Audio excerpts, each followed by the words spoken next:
If she's, are you signed on with the winner yet for as your manager? I think my tagline would be, "I've fallen and I can't get up."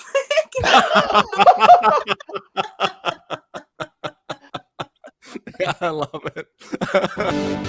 Listen up, maggots. Welcome to the Slaughterhouse. Good evening, ladies and gentlemen, and welcome to the Slaughterhouse. I'm your host, Hazel Phoenix, and with me today, he's more than meets the eye, Ken Poe from Toykennections. She's a Barbie girl, but she's badass, Kelly Remus. And new to the Slaughterhouse, let's say hey, what's going on? To our go-to for MOTU, Cory, aka Corbra Lang. Hello. Welcome to the Slaughterhouse, buddy. So we're gonna. How well prepared are you for this, Kelly? Because we were thinking of throwing you in first. Oh, I'm kicking your ass. Perfect. Yeah, I know. I already had nightmares about it, and I was telling my friends, and I already screenshotted for all of you. Kelly's gonna slaughterize us. Right. Pun unintended. I said it to a friend earlier. I'm like, I think I'm afraid of the badass chick the most in this whole thing. Yes. So we decided on opening. Go on. I'm just being kind of silly. You know what I mean? It's just kind of a funny. Yeah. It's Barbie. Hey, look, you've got a good argument. I mean, I can think of a great argument for Barbie. So, we're not trying to change anyone's minds on which is the better brand. So I should probably explain what we're doing. We're doing a fun 80s debate, basically discussing which was the best of the 80s, whether it was G.I. Joe, which is I'll take Joe, low-hanging fruit for me, being that I'm a G.I. Joe fan. Ken's got the Transformers. Kelly has come as a Barbie doll and will be fighting for Barbie. And Cory will be coming in for He-Man, Masters of the Universe. I know your stop motion stuff is what made me think of you, because Cory does a lot of stop motion using the Masters of the Universe Origins and the Masters of the WWE Universe action figures. I was like, this is the guy. Yeah. I like a lot of the earlier, is it Mark Taylor? Some of his stuff. Mark Taylor, yeah. Mark Taylor designs, right. Roger Sweet and some of those guys. So that's how we came up with today's panel. I mean, I could have easily put my hand up for Transformers and He-Man. I love those properties as well. Barbie was a bit of a harder sell, but I think I could come up with a few good reasons that Barbie, was probably the bigger property in the 80s. But I will give you this, Kelly. When I'm watching YouTube, the one ad that will come on is Barbie. So, you don't often see a lot of He-Man or Transformer ads just for, today's generation, but Barbie's really hung in there. So I will give you that. I don't know if you already had that in your argument, but I will give you that. Not because I don't need it. Oh, perfect. Oh, man, now I am worried. So, yeah, it's all just for fun.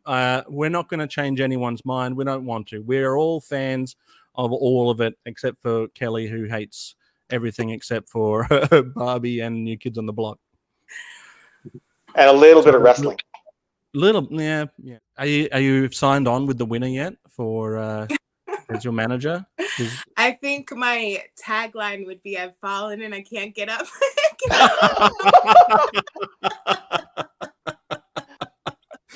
I love it. Or I can just be their spokesperson of me falling, being slammed in the mat. Yeah. What's that? The jobber. You could go in there and just get your butt kicked. I don't know. Look, Kelly, I've seen your post on social media. I think you're selling yourself short. You could definitely kick ass. I've seen it. You could at least smile through it if worst case scenario. True. True. I did tell a friend of mine, I was like, well, the thing is, maybe I'll just be doing the one that's doing all the slamming and not being slammed. Right. But how do you pay your dues if you're not getting slammed? Right? That's right. I'm hearing you. All right. All right. I like the So- picture you did of Kelly for this podcast with her flexing her arm with the same art you use for your channel. Yeah. Oh, Good right. picture. So yeah, my brother Todd. So I was thinking of for a future episode, starting it with "Welcome to the Slaughterhouse" with the animation that my brother did with Sarge on there, and then have it break away, and then have the Slaughter Daughter logo come up. So I asked my brother. I said, "Hey, I want to get a picture of Kelly." Flexing, because that's her go-to, is showing off those guns. Can we turn that into a Slaughterhouse style logo? And he goes, yeah. If you could, because I did a screenshot of one of the many that you've already done. And he goes, can you get a clearer image? I was like, I can ask, but it's going to sound so weird. I was like, But so yeah, You did. Thank you very much. Yeah, I got What? You sending to who? Yeah, so I hit up Kelly and I was like, hey Kelly, can you send me a photo of you flexing? It's not weird. Not weird at all. But Yeah, I it's did not talk weird. to your brother today. He's very passionate about his toys. He gave me a follow on Instagram, and we've been talking on Facebook as well. So yeah, got to know Todd a little bit today, actually. I got to Todd knows talk about a little bit today too. Oh, nice. Ah, cool. I Okay. There you go, making the rounds. For doing the logo. Oh, excellent. Thanks for making me look good. Yeah, no, he does good stuff. I'm a big fan of Todd's work. So he does the logos for me. He does the graphics and stuff. Him and Magnificent Kaboom, who will also do cartoons for me. Those two people. I've got animation and cartoons for days because of those two. Nice. But that's wonderful. It's amazing how they do that. I have no idea how. Yeah, I couldn't draw a stick figure. Let me try. Right. Let me see what I can come up with. That would take me 2,000 pictures to get that done in stop motion. Yeah, I can't do a stick I'm figure. sure. Yeah, I don't know how you do it either. Yeah, so I mean, I can make two toys fight each other, but I can't draw to save my life. So yeah, very appreciative that I have these talented people, surrounding myself with these talented people that can do this stuff. Oh, what's that one? Oh, wow. Okay, that's cool. Yep. That's part of this, isn't it? That's psychological warfare. You need to start? We're ready for your opening statement. Okay. Friends, I am going to open your eyes to all the reasons Barbie is the superior toy line. Barbie has had over 200 careers, including many in the STEM fields. She's been in the military, sports, the arts. She's even been transformed into various celebrities. She's also inspired many to follow their dreams. Barbie's taught women, girls, and even some boys that it doesn't matter what they look like, what their background is, or what language they speak. They can be whatever they want to be. Now, all of that in and of itself is impressive enough, but I haven't even mentioned her wardrobe or the fact that she's been a fashion icon for 63 years. I intend to prove Barbie is a superior toy line to G.I. Joe, Transformers, and He-Man. Thank you. It's a great opening statement. Great opening. Great All opening. right. And a very tough act to follow. Mm-hmm. Oh, yeah. Thank you. All right. So breathe out and get started, right? That's my goal here. All right. So when asked what the best toy line was, there was only one answer to me, and it was the Transformers. Now, in any debate scenario, often what wins isn't necessarily the merit of the argument, but the person delivering the statement. You look at their cadence, you look at their tone of voice, you look at their eye contact. I am so confident in this toy line. You don't need any of that. You just need to look on the shelves and look around you, and the statement it makes: modern toys, vintage toys, toys of the future. I don't have a single note written down. I don't have a pen. I don't have a computer. I don't have a single piece of paper, because it doesn't matter what I say about this toy line. Open your eyes. Robots speak to everyone. It's a universal thing. Universal language, universal interest. The argument is the visual. And I'll leave it at that. Over to you, Cory. Well done. First of all, I don't like robots, so. And with that, I come back on camera to fight back. But go ahead. No, I didn't really write nothing down, but let me just go with while money talks and bullshit walks. They had a grossing year of 400 million. It's one of the biggest years. Unlike G.I. Joe, they had re-release of their main character as early as the next year, and also the year after that you could get Battle Armor He-Man, so you didn't have to wait like Duke. You were already grew up to get another Duke. Now, let me see. It got a little late when I come up with some of these ideas, but if you don't have any vehicles for your He-Man, you can substitute a shoe. True. And it works great for He-Man. You can't really do that with G.I. Joe or Barbie, but can't say too much bad about Barbie. They're at scale with G.I. Joe too. They definitely have easy names to remember. A lot easier than most names, with ones like, Spike or Stinkor. There's a bit of a theme there. Back to the robots. I guess being an action figure guy, I always liked the wrestlers, the G.I. Joe or the He-Man, because you could take two of them and make them fight. So that'll be my opening statement, I guess. Very good. Well done. No, you did great, Cory. I was just concerned you were going to go right straight into your core argument, and I didn't want to give you that advantage. Sorry, I was going to kind of. I didn't know. He's ready to punch through the walls like He-Man. Yeah. He's Prince Adam under that. I got lots more notes. Okay. I'm not going to say too much here in my opening statement, because I only have to say one thing and then look amongst these people that I have with me today. G.I. Joe was a real American hero. And I see two Canadians and an Australian here that absolutely love G.I. Joe. And the one American sitting in amongst us could not give two shits about G.I. Joe.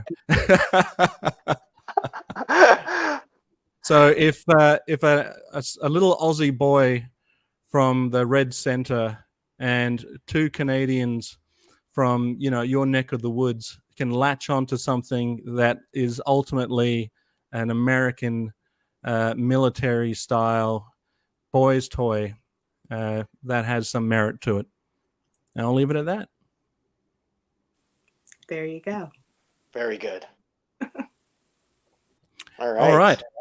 Now, what I've been afraid of the most is Kelly's core argument. Yeah. Get ready for this one. Is that vodka?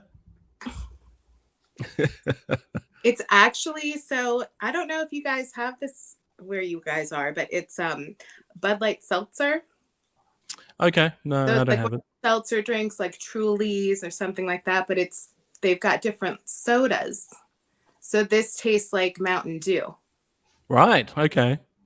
But there's like no sugar. No, I mean, it's healthy alcohol. Right. Perfect. No guilt with that one. No. It tastes like Mountain Dew. Mm-hmm. All right. Well, with the courage of Mountain Dew, let's hear your core argument. Okay. So Barbie has been an inspiration to women and girls, showing that they can do anything they set their minds to, whether it's fashion, teaching, medicine, or the military. And she's done all of this while juggling family, friends, her relationship with Ken, and her band. Right. And she's been doing it while wearing stilettos. True. She's teaching young girls that if they want to be the president of the United States, they can be. She is teaching girls if they want to be a NASCAR driver, they can be. If they want to be an Olympic athlete, a paleontologist, a movie star, a princess, a boxer, a ballerina, or even a firefighter, they can be anything a man can be, only better. Barbie is single-handedly taking down the patriarchy of not only the toy industry, but the world itself. And she's doing it while being impeccably dressed and styled, with every accessory you could possibly need, including her own hairbrush. She's versatile with hair that you can play with and style. She has thousands of outfits dating back to the 60s. Lots of retro stuff there. She has shoes for every occasion and the perfect bag for every occasion. She has it all. She has also been dressed by Oscar de la Renta, Donna Karan, Christian Dior, Alexander McQueen, Armani, and Versace. Ooh. She's been Audrey Hepburn, Cher, Elizabeth Taylor, Beyonce, J-Lo, Elvis, Prince William, and my personal favorite, Marilyn Monroe. She's an animal lover. She's had over 60 pets, different kinds of pets, including a tiger. She was a veterinarian. She got a really cool dream house. She has a horse, which you guys know is very important to me and close to my heart. She's got some really kick-ass rides, including a pink Corvette convertible. Okay. Right. Okay. She is truly, by far, the far superior toy in comparison to G.I. Joe, He-Man, or the Transformers. Strong. Strong. Well done. Well done. Strong. Strong. Well done. Now would be a great time to fake all of a sudden fake an illness or something and just fall over. Well, that was a great show, guys. We'll see you next week. Yeah, we'll see you next week. We'll see you next week. Feel sorry for the sucker that's got to go next. All right. Run credits. Wow. Okay. All right. To continue the discussion, right? I do believe, and as much as I stand by my Transformers argument in my opening statement, but I will cede one thing, that in the 1980s alone, I do feel that G.I. Joe's versatility, range of characters, articulation, massive playsets makes it a stronger line, arguably, and almost not arguably, for Transformers and DDs. But I'm talking about the overall franchise, the impact it's had, the consistency of having a release every single year without stopping. 1984 to 2022, every year has seen releases. And you can go back even further from the toys that Transformers pulled from. But as I promised, you didn't need to see me with my eye contact or anything on camera and let the argument speak for itself. Again, I maintain the consistency in that. Now, doesn't mean I'm going to shut up and just let you look at the shelves. No. I still got to make the argument. Poor or good argument, whatever it is. I'll just make the statement here that when you look at how it's progressed to modern times, the 1986 movie has become one of the most quintessential cult hits. You think cult hits, you think of 1986 Transformers, that song, You've Got the Touch. It's associated with rock music from that time, from that era.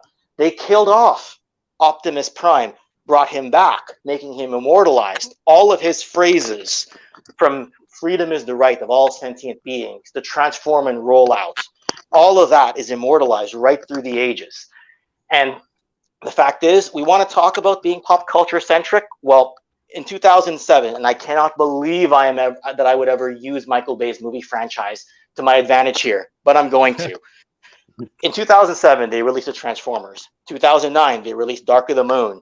And then they had several other movies there from Revenge of the Fallen. Sorry, that was a 2009 movie. I got that wrong. Then Dark of the Moon. Then The Last Night. Then you start to lose track. There's so many good movies. They've got the Bumblebee movie. It's just, they've got rides at Universal.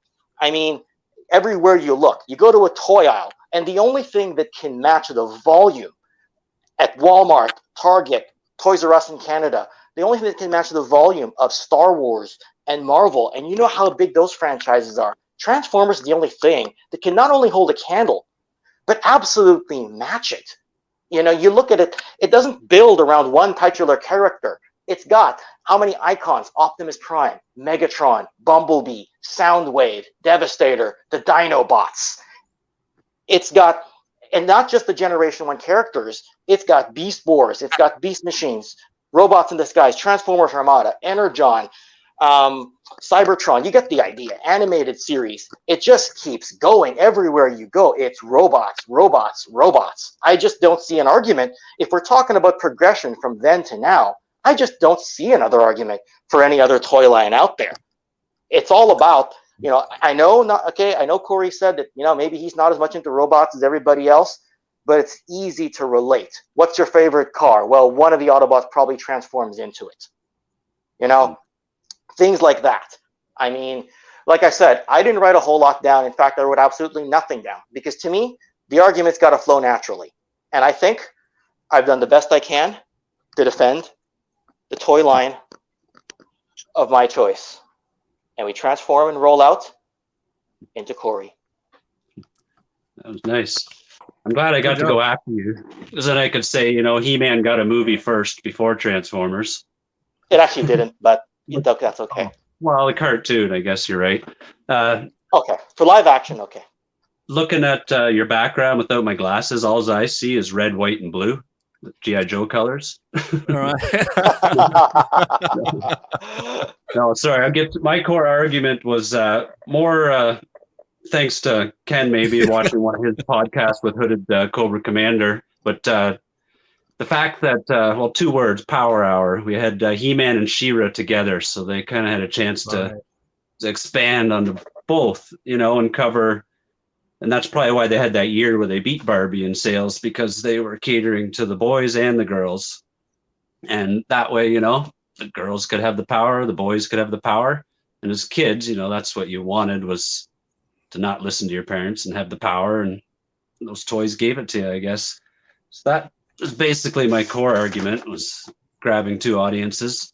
All I could say as a kid, just, you know, being at the age where stuff like Conan and stuff come out, having a toy that was close to that, or, you know, because there was so many movies around that time with guys with swords or girls with swords, you know, and He-Man was the one line that kind of captured that. And unlike G.I. Joe, you didn't have to hunt them down forever and always have these figures that you could never find. There was only like 6 releases each year or something like that, so you could obtain all the figures. So, and let me see, the 2 iconic castles that'll be a part of pop culture forever, especially Castle Grayskull, come from the toy line. Oh, okay, little girl says, I want a Barbie and a G.I. Joe. Santa says, no, Barbie comes with Ken. Little girl says, no, she fakes it with Ken. She only comes with G.I. Joe. Love it. I love it. Not my Barbies. Oh. Ooh, all right. Most of the girls I knew, they always had their Barbies doing a little love and, you know, sometimes even sex, I'm sure. But yeah, G.I. Joe did not stand up for Barbie. no. He was too small. I'm here to tell you guys, size I'm being corrected. really matter. I mean, come on. Oh, that's on. the convention, Sergeant Slaughter. Yeah. Yes. Well, in the defense of that particular Sergeant Slaughter, that is actually the shortest Sergeant Slaughter that was available. Right. It's StreamYard. You can't get it left. You can't tell left from right in StreamYard. Kelly, So- Kelly, Size let's do. matters! Can I have that GI Joe, please? Yes. You have to That's- come and get it though. Yeah. Perfect. That was the last O-ring GI Joe that Sergeant Slaughter was created for the Collectors Club. It's mostly a gung ho body with a new sculpted head based on the original one. Did you see But that? yeah, Can you That is hold it a- up a little closer? Sorry, I haven't seen it. Thanks. That's nice. yeah, it came out in 2006. Such a Oh, gorgeous okay. figure. And look at that That is really artwork. cool. It's great. That is really cool. There. Oh, that is awesome. Yeah. Yeah. Thanks. You can have it. Just got to come and get it. Right. You got to come and get it, or another bucket list trip for me is to Australia. So maybe I'll have Wow.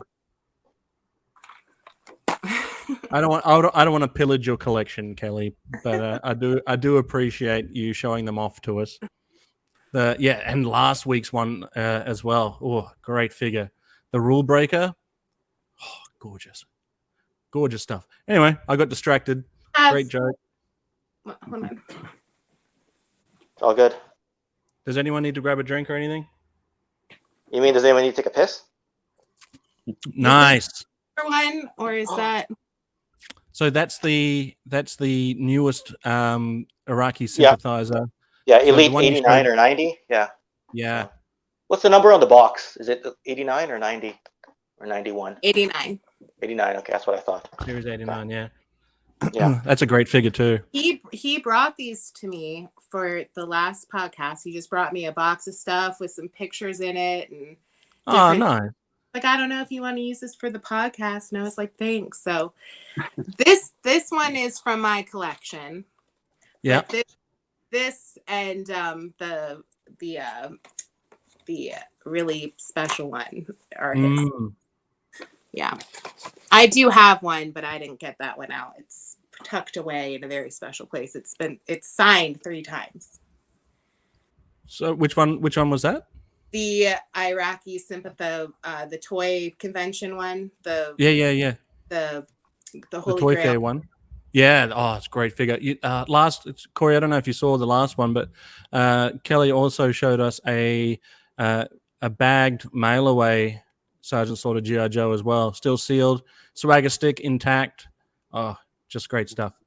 All good stuff. I've gone off topic, but I was super excited to see it. And on a rewatch, I was like, man, I'm so stunted that like my appreciation for seeing this stuff wasn't coming out. But I was honestly and sincerely gushing over that stuff. I was just like, oh, that's fucking gorgeous. Yeah, so thanks for sharing. Thank you, Dad, too, for sharing, allowing you to share those with us as well. Sure. All great stuff. No problem. And those photos as well that you showed when the winner was on. Great stuff. He said Bobby Heenan, and I was like, I've got a picture of him. And I was like, let me get it out. And then, he was on to another conversation. I was like, I've got a picture. Actually, can before I forget and before I go into my core argument, you were going to tell us a story about the promo where they were laughing in it. Is that right? With it's with. Do you remember? You messaged me and said, to me? Yeah. Are you talking? Are you talking to me? What you talking about, Willis? Sorry, I thought you said Ken. So I was no, Kelly. I think he did, and then I was like, no, this no. doesn't sound like it should be me. That's fine. Oh well, I've recorded it. I'll be able to go back and see. You had a Mean Gene story. Yes. So there was that promo, the blooper that you did, and my dad, I showed it to him, and he went, "Oh, I thought they destroyed that." He said Roddy Piper and him and Mean Gene and some other wrestler were at the hotel. It was like 3:00 in the morning, and it was after the matches, and they were cutting these promos, and my dad was like, I'm gonna get Mean Gene to laugh, because that was like one of the things, was to try to get him to break, And so he just started flubbing up all this stuff, and really trying, and then finally got him to break character. And he said Roddy and the other wrestler were just on the floor laughing so hard. He said it was just the best, but he was like, I thought they destroyed that tape. Oh, wow. Interesting for him to see that, because he hasn't seen that ever. So well, there's plenty of Sarge clips at the Slaughterhouse, so there's something for everyone. I'm glad that he was able to enjoy one of those on his own. Bring back some memories. That's a great story, though. Yeah, thanks for sharing. All right, I'll cut that into its own single clip somewhere. That'll be what do we call those ones? The Kelly clip. That's a Kelly clip. So there we go. We're gonna call it a Kelly clip. Outfit on. Wow. Like I keep saying. For that podcast. Like I keep saying, the prom dress.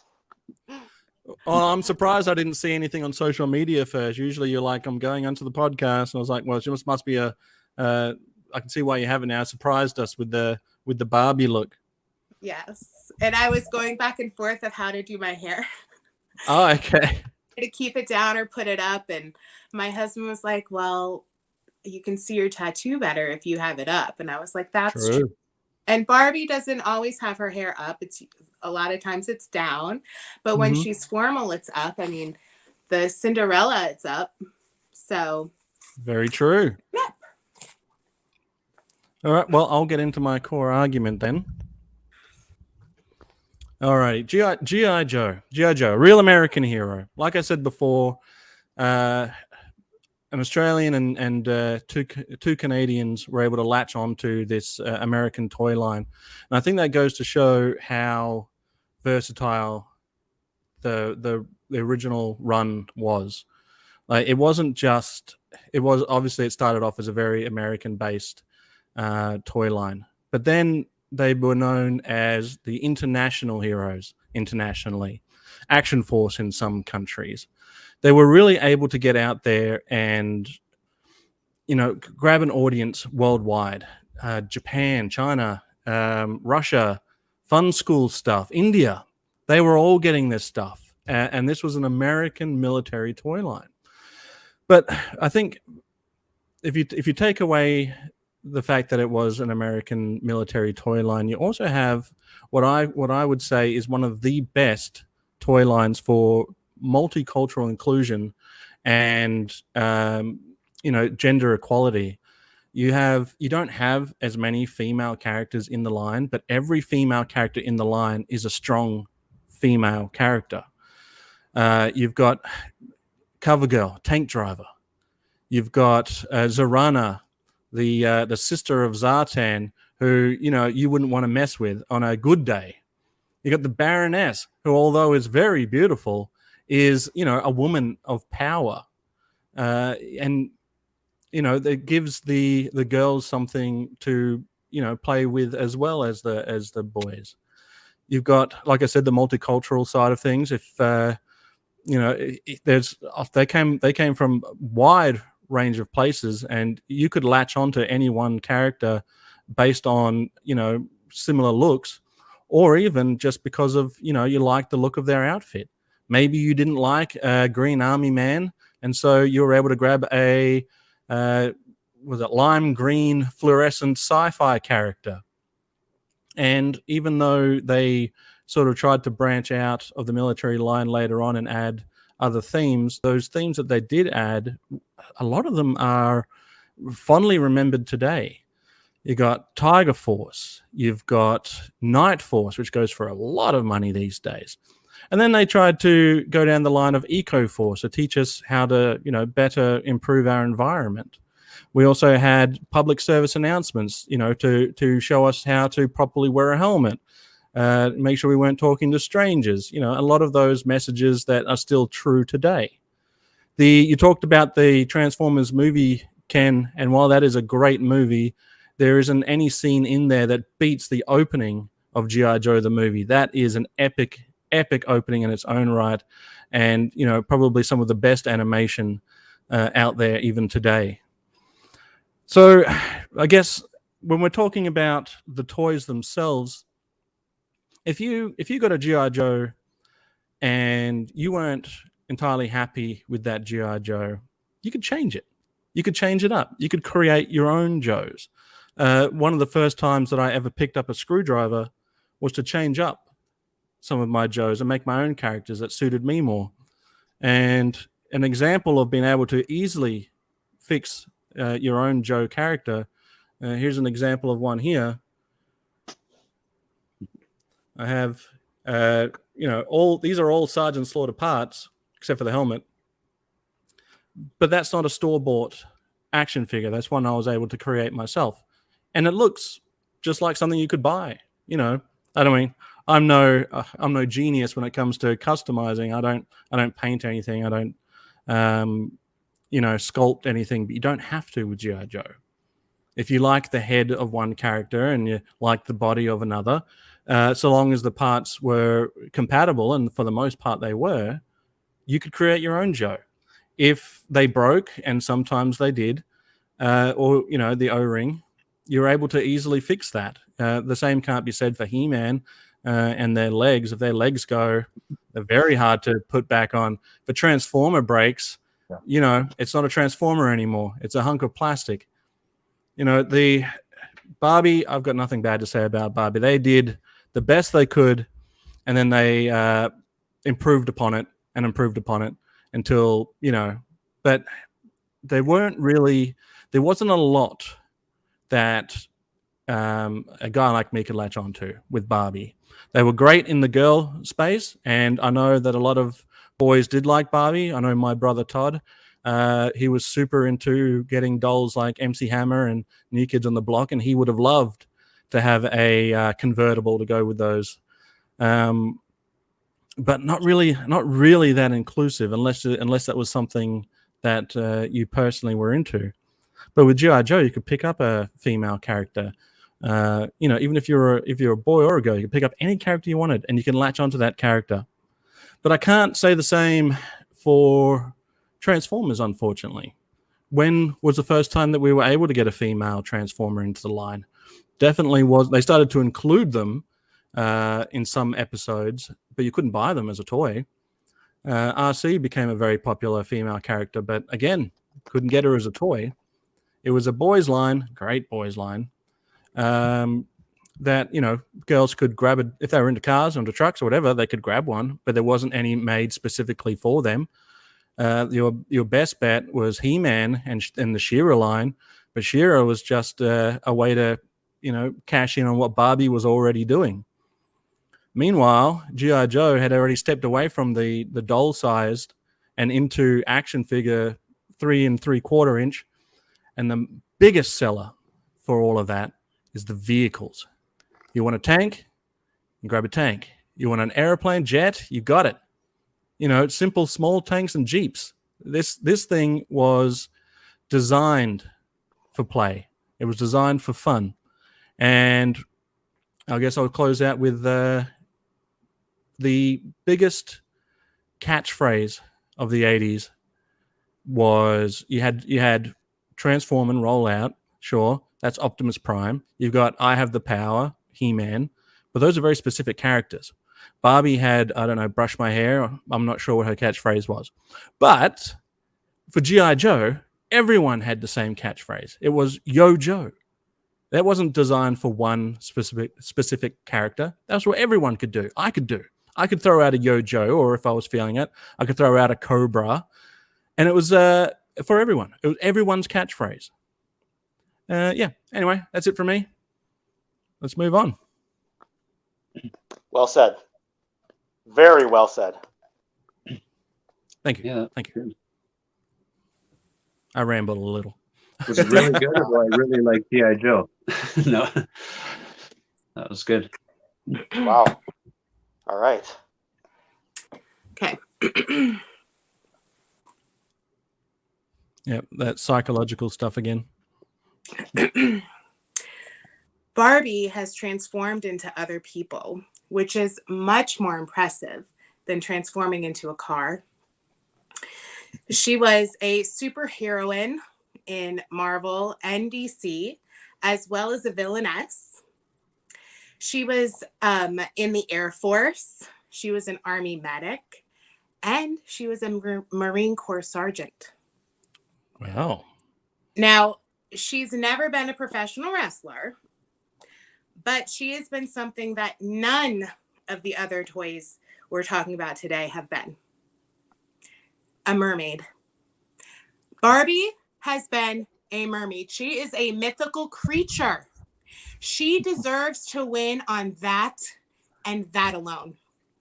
In closing, Barbie is a badass bitch and puts G.I. Joe, He-Man, and the Transformers to shame. Thank you. Mic drop. Bye-bye. Excellent. Wow. Very well. Yeah. Very well done. Ooh. Okay. Got to take a breath before making the next statement. See, before I heard your guys' core arguments and Kelly's closing statement, the question was going to be, does Ken continue his trend and either exit stage left or exit stage right? The issue here is you guys have done so much to level the playing field.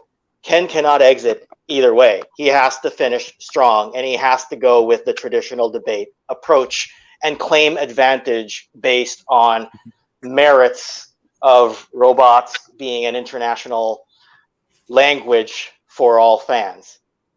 Having said that, doesn't really change my argument much. The thing with Transformers is, unlike, and I'm not just talking about G.I. Joe, who I love, or He-Man, which I also love. I'm talking about many toy lines. There's no question of will we have a toy line next year? How long will this new series last? What profession is the main character going to be, or what theme is it going to be? The question you ask is, which one is coming out next year? Which characters will they include in next year's set of releases? Forget me. When my 6-year-old is an old man, you can count on going to the toy house and finding a Transformer. When you look at the main characters, thank you. When you look at the main characters, you're trying to take something that's already great and perfect it some more. I've watched the evolution of a character like Optimus Prime. They release something called a masterpiece. A masterpiece. Everyone buys it. It sells out. A few years later, they say, it's not good enough. His arm's just a little too long. He doesn't transform quite as seamlessly. He needs that one extra accessory. They re-engineer the whole thing. They make a better masterpiece, then a better masterpiece, and do the same thing for Starscream, and do the same thing for Megatron. It's about reaching perfection. And it's not just about the toys. When my son's an old man, if comic books still exist, Transformers will be printed on those pages. TV and media will still exist, and they will have a TV show. And again, it's never a question of when's the next one or will there be one. It's what's going to happen, who's going to show up. That's what it is. I really think that the only toy lines that can hold a candle to Transformers are really Star Wars and Marvel. But we're talking about the big 380s and Barbie. So for the heroes, for the robots that I love, I honestly feel that they have the power. They are real robotic heroes, and they are more than meets the eye. And with that, I don't need to drop the mic. I just need to turn the lights off and say goodnight. Well done. Well done. Oh, what do I say to that? Last time I was at Walmart, all the G.I. Joe and He-Man was sold out, and all the Transformers was like still there. Like every time I go to Walmart. Nice going after you and not before you, Ken. You'd probably annihilate me. No, let's see, with He-Man.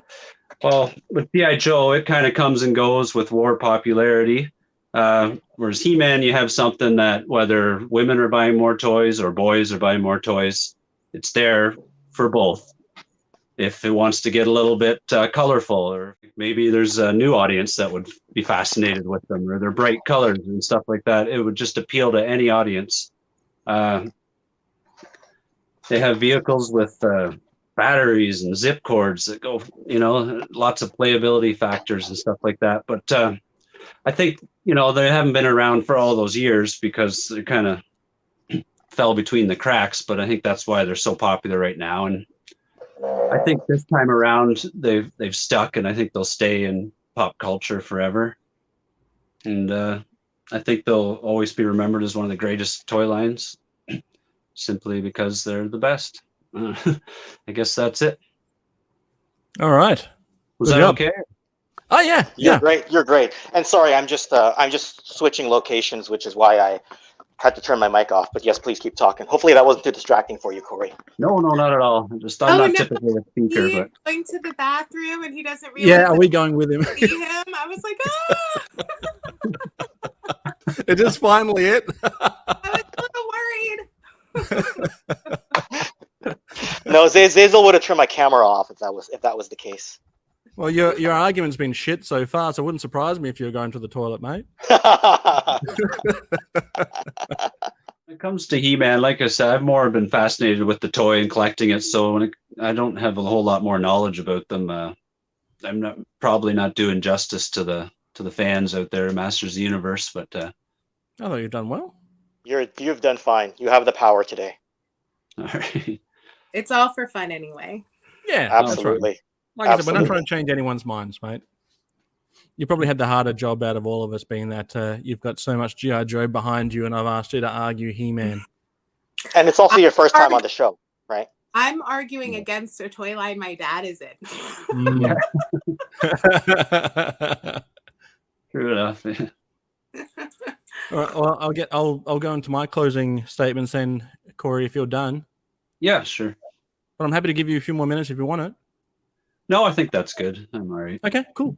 So, Kelly, of course, you would throw me off with some more psychological warfare. Look, your argument of looking at the collection behind you would have impacted me more if I could actually see it. It was basically just a blur of color. To no fault of your own, but Transformers, they do look good as a robot, or they do look good as a car, but they're a pain in the ass sometimes to get them from one to the other, and especially when you talk about the masterpiece ones. Some of those things are just impossible. I know that there were a few alternators and Binaltex Transformers that if you had to transform them and you managed to get it done once, you're just like, no, that's it. I'm leaving it. This is what it is forever. That's all there is going to be. It's it's a car now, and that's it. Kelly, I'll give you props for arguing Barbie. That's, you really did come at it with the aggression that I thought you would, and you made some amazing points. Barbie has been, I will give it this, it has been consistent in its in its popularity throughout the years. It hasn't really changed much other than the outfits and some of the themes, and it hasn't really strayed too far from the formula. And if you look at it that way, well, then that's pretty successful, right? It knows what it is, it sticks to what it is. Doesn't try to change it up too much, but it gives you an option. It gives you varieties, and those varieties are optional. So you're not tied down to any one thing. You could be anything when it comes to Barbie. So I will give you that. When we're talking about He-Man, they do have an eclectic bunch of characters. They were able to pull from pretty much any genre. So while it looks a little bit like Source and Sorcery from the outside, you can have a robot in there. You can have a cowboy in there. It blends a lot of those genres, and it blends a lot of those themes. So while that's fun, it doesn't really know what it is. It's this one thing, but then it's everything else along with it. But I love it because of that too. But I feel like for G.I. Joe, you don't hear a lot of chatter for Barbie. You don't hear a lot of chatter for Transformers. You don't hear a lot of chatter for He-Man. You do amongst the core fan base, for just having a your regular catch up on social media. But you hear a lot of talk about G.I. Joe. You hear a lot of talk about G.I. Joe because we love it. We love G.I. Joe. Well, 3 out of 4 of us love G.I. Joe. But they haven't gotten it right in a long time. Right? They've come close. I feel like they really perfected it in the 80s and then wavered a lot out of it. Trying to, cater to what was popular at the time. And so they switch it up a little. You've got, what was it, G.I. Joe Extreme? Is that one I can see behind you there, Cory, on the wall? Right? Yep. They tried to come in with the, like the standard action figure look like Marvel was kind of doing at the time. They botched it. They've come in now with they came out with the 25th anniversary and tried to update the articulation for a modern era. And while for the most part they looked okay, they had their issues.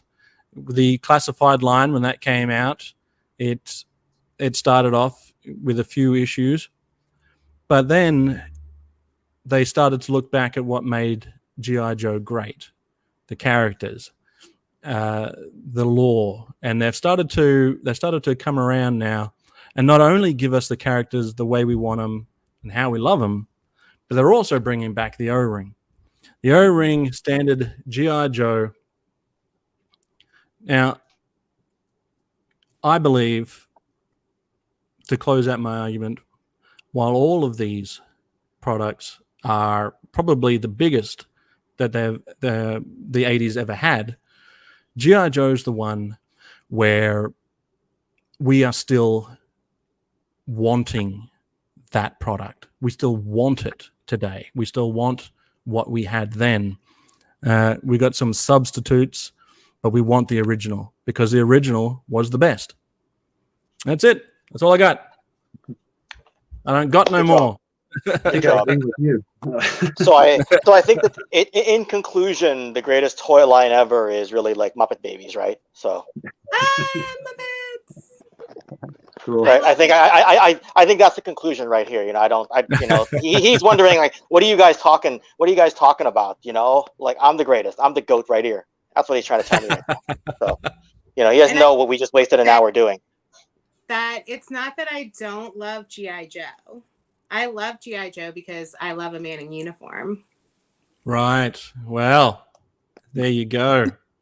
You can't argue with that statement. I think Ken probably came in a military uniform though, right? Yes. Must have at one point. Yeah, I'm sure he has. Yeah. Well, that was amazing. Like, had the time of my life for the last hour. Like, it's been I gotta admit, I had a really hard time arguing against G.I. Joe because like 4 of my last 8 videos on the channel have been G.I. Joe themed, and the one before the last 8 was He-Man, right? Mm-hmm. So it was a really difficult thing to come in and be like, well, why are those not the greatest? And I'm just sitting there, I'm like, what's the lowest hanging fruit I can do, and what's the most a-hole statement I can make by just walking off the camera every single time? Like that's all I had, right? And coming in for the closing argument was actually really difficult. So you guys came out swinging today, I admit. I've got a newfound respect for Barbie, Kelly. You really brought it for Barbie. You made a lot of great points too. Like it is one of those ones where they were able to cater to a lot of themes, and like I mentioned, they didn't have to stray too far from their winning formula to do it. It's you want a mermaid, you've got one. It's easy. It's not a big deal. We can do that. And it still sells. It still sells today. They're still out there today. Cory, you made a great argument saying that G.I. Joe and MOTU aren't on the shelves right now because people are lapping them up. They're grabbing them in armfuls because they want those action figures. Transformers are probably the best they've ever been today than they ever have been. And I think a lot of that, the Masterpiece is great too, but I think the reason why Masterpiece does so well and the reason why the new range of Transformers that's come out in the last year or two. It's because they've also started to look back into the past and bring out those characters that we wanted from the movie and the cartoon, the 80s cartoon. Your argument about the latest movies, like the Michael Bay movie, I don't know where you were going with that. You lost me there, mate. Those are awful. Really just trying to make the statement that it's a constant in our society. That's where I was going with that. So, well, that's but true. I stuttered at that point and almost conceded the argument because I was like, the minute you bring those movies into it, you're desperate. You know, you're desperate. You're just grabbing at straws now. But I think I recovered at that point. But at that point, somebody had said, your mic's cut off and you're disqualified. I would have said, yeah, I am. If they made a transforming Sergeant Slaughter into a tank, then I would have maybe given you that. But so far, only Masters of the Universe, G.I. Joe. I can't think of a bigger scale Sarge than what? What's the wrestling figures? 7-inch? 6.5, 6 3/4. Yeah, basically almost 7. How big is that? How big is that wrestling figure that you got compared to Barbie? Is he stacking up yet? Still no. Not quite. No. Not quite. Yeah. Not quite. No. Not quite. No. Mattel is Barbie, right? Telling you, Mattel, size matters. Telling But you. Barbie's Mattel as well as the wrestling stuff, right? They need to get out there and make a Ken doll, but with Sergeant Slaughter. I got a doll here, Kelly. Mattel. There's my Marilyn Monroe with hair. Oh, hold it. Speaking of devil. It's not a Barbie, but it's Marilyn Monroe. Oh, I love Marilyn Monroe. I love Marilyn. I was obsessed. I think every girl is obsessed with Marilyn Monroe. But what's your favorite Marilyn Monroe movie? Niagara. Okay, I was trying to stump you to see if you knew any, or if you just like the Niagara. I like that's more of like a thriller. Okay. Yeah. Yeah. I've not seen any Marilyn Monroe movie, so you could have said anything, and I've been like, "Oh, cool." Oh, cool. Okay. Yeah. So I love her. I have a Franklin Mint porcelain doll of her. Oh, nice. Of the 7-Year Itch, the famous where she's on the subway grate and the dress up. That's my dad got me that actually for my birthday, my 18th birthday. I think he gave that to me. Wow. And we were in Florida, and then I had to travel back with that. On an I'm like carrying this big huge box. That would have been you would have felt every bump holding something like a porcelain doll. Yes, it was packed very well. So, but yeah, I've always been a Marilyn fan. Oh, well, we'll have to check out your collection one day. Yeah. Have you still got that porcelain doll? I do, but it's packed away. I don't really have anywhere to display all of my things. So unfortunately, a lot of it's packed away in storage. And I used to have beautiful posters and things like that framed, and just in all the moves that I've had, the frames have broken. And right. So they're all in my attic. Right. All the pictures with broken glass and everything. Probably getting yellowed and ruined, but I don't want to throw them away. So no sentimental value. I've got all of my stuff in the garage downstairs. We don't have the space. I used to have my own room, kind of like what Cory's got going on there, which I used to call Slaughter's quarters, and it would have all of my Sergeant Slaughter action figures on display, all the signed stuff. I just got something in the mail yesterday from one of the recent signings that Sarge did. I haven't even unpacked that one yet. But it used to be all up on display. And then we moved here, and I've only got this little cabinet behind me next to the TV, which has got some stuff in there. Everything else is in boxes. I do all my Slaughterhouse wrestling stuff on a table, on top of a table.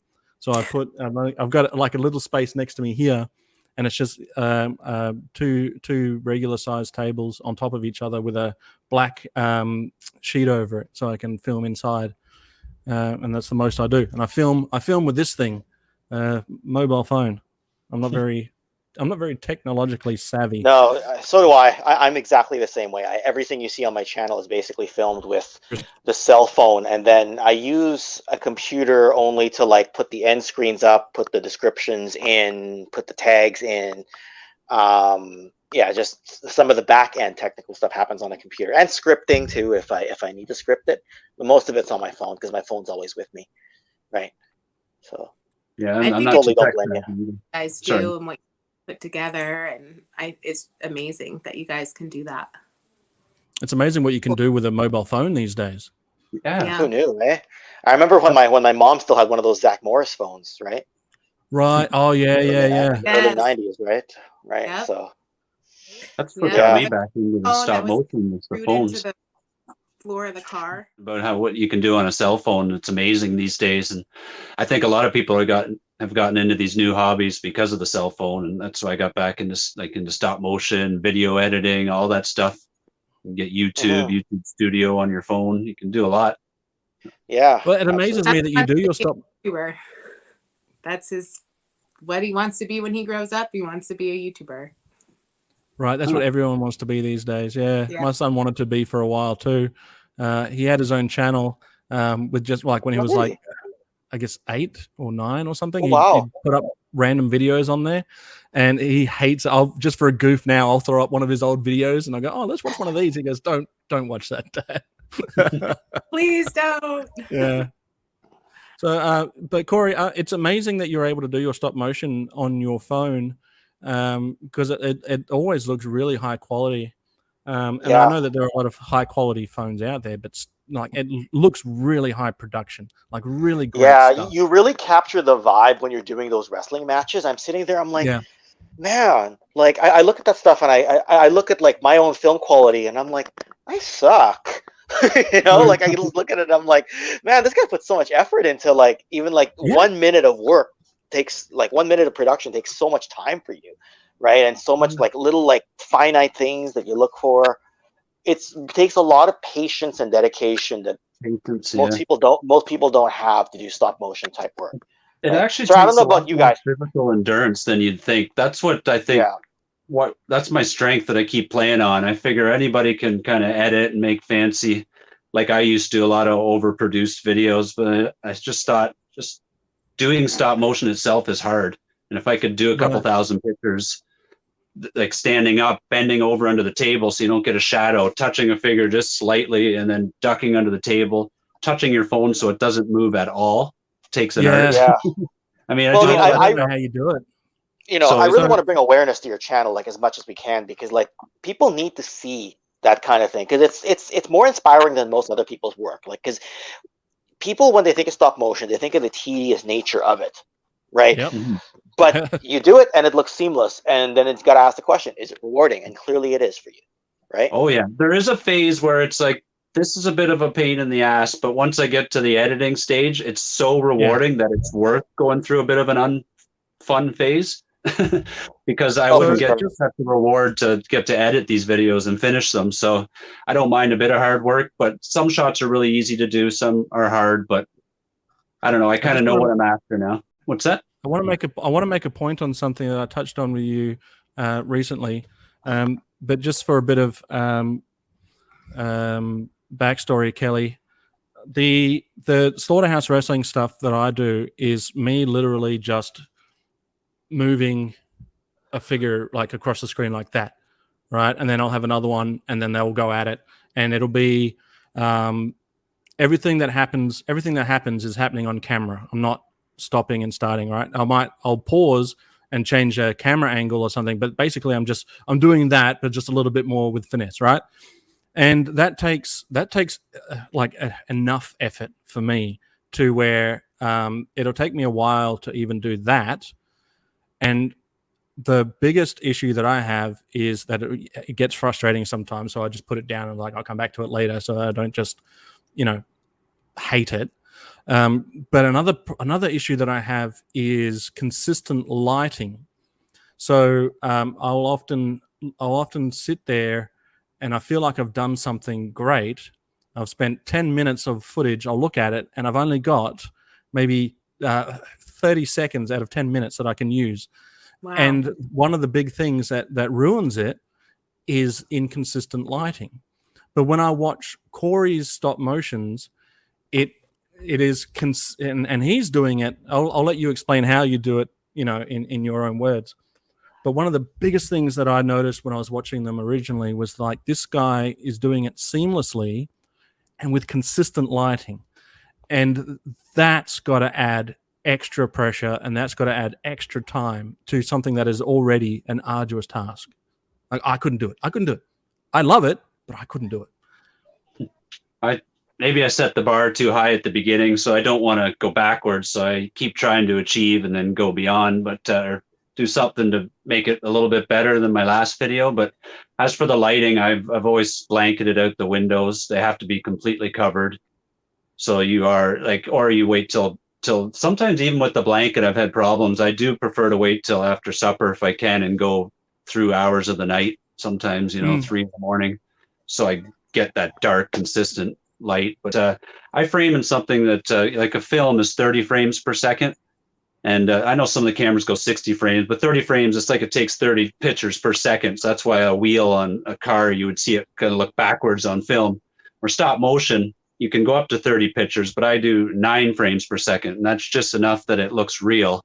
And to give a good tip to anybody that wants to pick up on stop motion or do it, my real secret is just easing in and easing out. Like, as long as you start the movement off slow, just to breathe life into it, then it looks real. Then you can kind of jump to a punch or whatever, and then get your timing. And then as for the figures themselves, like, you just can't have any irregular. You can't have the figure go backwards. That's unnatural. But if you pivot him on the 1 foot and he moves forward, then that's a natural action. So at 9 frames per second, that movement could still be quite a step. So as long as you do the first ease into it, and then you can jump to your step and then ease out of it, it kind of looks natural and it fools the eye. So 9 frames per second, I suggest for people starting, because that way you don't have to spend the hours to get, that professional. And this is a basement hobby. Like, it's something that people should do that have, like, we all have jobs, right? So we don't have the time to do it professionally. There are better people than us. So I do it in a way that anybody could kind of learn and do it. And then, like maybe I'll do a video on how to start it out, so other people that want to try it can do it. I can show the couple of apps. That would be so helpful, man. Yeah, a lot of people would love to do that. Because it is so easy now with the phone. And I mean, it was this love of toys and stop motion that got me over every hurdle that I come across, because I wanted to keep making movies or video clips. And I wanted to ask you guys real quick too, what you edit your videos on. Do you do that stuff on YouTube, or do you have a separate program like me? I use a photo power director. Okay.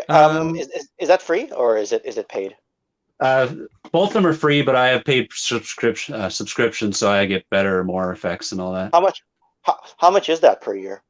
They're different. One of them, the video editing one's actually $30 every 3 months, so $10 a month. Okay, and I think the stop motion one's cheaper. But the stop motion one, you really don't need the green screen, which is chroma key, because you can do that with the Power Director. So you can get away with the free stop motion studio app, and anybody can use that. And then you can maybe pay if you want to edit it, or you can edit it for free on Power Director. The only thing is, if you get the free one, you put their logo at the bottom. Yeah, I use Viva Video, and that's $40 or $45 for the whole year. Nice. Which is good, but there's certain things I can't stand about it. Like, there's just certain features that I have to fight through, and like sometimes I'll put like a title overlay. I'll save it. I'll come back, and the title overlay will have moved 5 seconds earlier. Like, I remember I uploaded something one time. I sent it to Zazel, and then I watched it back. I'm like, oh, it just automatically moved the title like 10 seconds, and it shows that the screen doesn't make sense. So I told Zazel, don't look at that one. I'll upload another one, and I had to buffer it again and upload it again. And so I don't feel like I'm getting all the value I can get out of video editing by using Viva Video. And it's really choppy when you try to use certain transitions. It feels choppy, right? A transition and effect is supposed to be smooth and add effects, but I have to do things like I have to fade to the next screen so that the effect doesn't seem choppy that I put in. Right. And I get sick of putting that same fade in over and over again for my last 10 videos just to make sure that the effect looks good. Otherwise, I take out the effect, but then you got a static screen, which works sometimes, but not every time. So, Yeah, go ahead. The thing with yours though, when I watched the first one and you said that there was an issue with it, I couldn't tell. So obviously that was just something that you were aware of that brought it Yeah. to your attention. Like it didn't jump out to me as an issue. I'm glad. I use something called Video Editor Video Guru. Mhm. And look, I got to be completely honest with you. This was just the first one I downloaded. So I use StreamYard on the computer, and then I will download it onto my phone and edit it on my phone using this Video Guru. I've never had any issues with it. It's got some great features. Like I just record if I'm doing the Slaughterhouse Wrestling Championship toy fighting stuff. I'll record on my phone, use my camera on that, and then use those scenes, and I can cut wherever I want. I can add different effects, but sometimes I'll see that they've added a feature, and that will change up what I was going to do. I was like, oh, that's a pretty cool feature. I wonder how I can use that.